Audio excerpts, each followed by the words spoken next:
perempuan itu makhluk yang halus sayang. Itu artinya lembut saja, makanya dia mau rela jauh-jauh ke sini.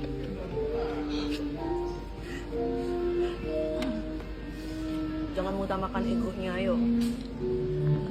Biar nggak nyesel kalau cinta. Nanti kamu dia udah pulang, kamu baru merasa kehilangan. Bang wanita hanya memikirkan tentang kesalahan lelaki saja.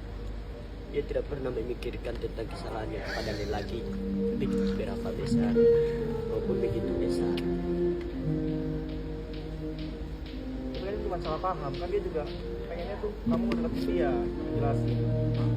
Tetep dia tuh cemburu sama Salam teh. temannya dia yang suka sama kamu. Dah. Tapi kan kamu gak coba dengar dulu penjelasannya dia. Kalau cinta itu nggak bisa gengsi, harus bisa memaafkan. Kalau masalah Gimana Kak Karen kau nangis? atau ada hubungan itu biasa saja.